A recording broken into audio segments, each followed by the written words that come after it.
What's cracking, peeps? Your boy T-Money here, up close and personal with you on this fine Friday. Gorgeous day today, guys. Here to do a review for Body Bags, as usual. The film that I chose, well, not as usual, but I'm back, bitches, so here we go. Ghostkeeper. Film I chose. It's a film from 1981. It's directed by James Matichuk. The reason why I'm doing this outside too, guys, is because I can smoke cigarettes out here. So it's directed by James Matichuk. It stars Reva Spear, who plays Jenny, Murray Ord, who plays Marty, Georgie Collins as the Ghostkeeper, and Sherry McFadden as Chrissy. So essentially what you have here is you've got three snowmobilers. It's almost like a third wheel, a couple and another woman. And they are snowmobiling. One of their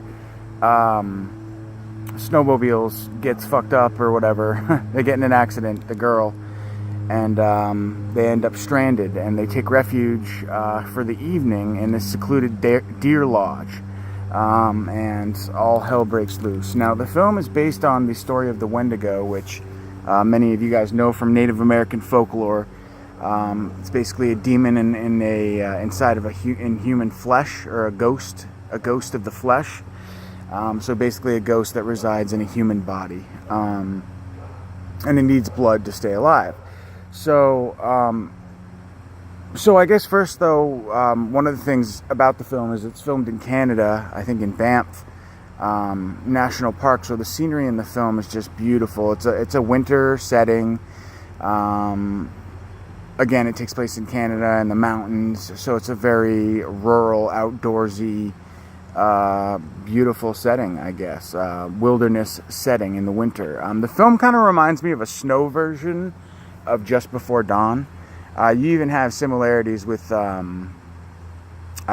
characters. For example, there's a storekeeper who you see in the beginning of the film tending to his store, and then at the end of the film he shows up to try and save the day. Kind of reminded me of George Kennedy's character in Just Before Dawn. But yeah, so I said what I liked about this film. Again, it's from 1981, filmed in Canada, very low budget. Interesting fact about the film, real quick, is that they supposedly ran out of, well, they did, I guess, run out of budget midway through the film. So I think it almost didn't get finished, but it finally did. And yeah, pretty much the director, Jim, had to get pretty creative and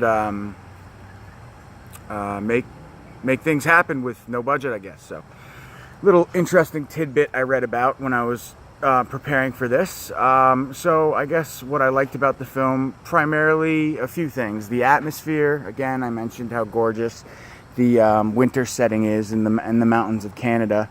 Really, really, really, really, really nice atmospheric slasher, I guess, kind of like a proto slasher, but it's more of a ghost story, so it has elements of the slasher film. But the story, I said, the folklore, basically based on the legend of the Native American Wendigo. I love that. The acting was great. The characters in this film were all very memorable, particularly Georgie Collins, who plays the Ghostkeeper.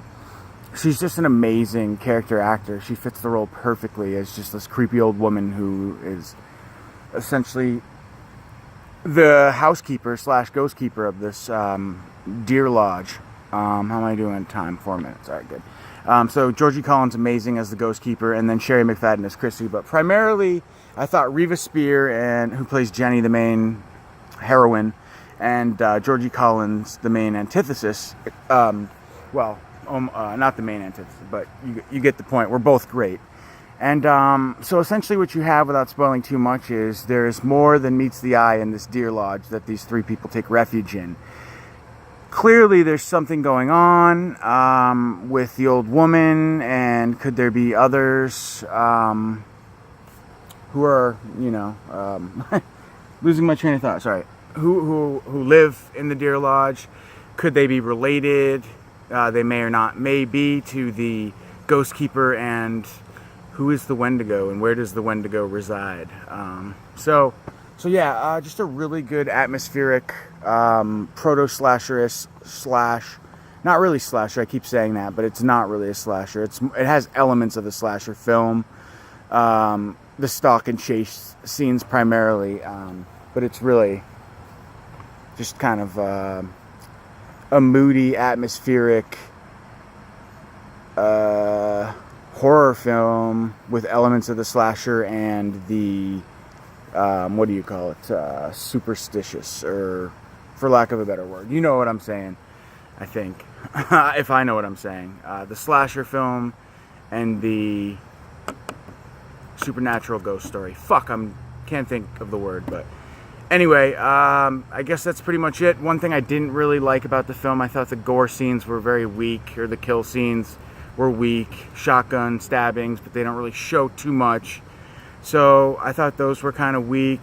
And also, one thing I guess I just want to mention real quick, Reva Spear, Jenny, her boyfriend, who's kind of like, well, one of the three guys who are snowmobiling and get lost, whatever, the heroines, he like all of a sudden gets possessed in the middle of the film, and it's just kind of strange, and there's not really any explanation. You know, it's kind of supernaturally because of the folklore that's described in the film, because it's called The Ghostkeeper and it deals with that, but it doesn't really show any explanation as to why characters in this film all of a sudden just go completely nuts when they were sane a minute ago. So that was kind of weird, but yeah. But other than that, guys, that's your film, Ghostkeeper, 1981. Again, sorry for the outside viewing, but switching it up as always, black and white.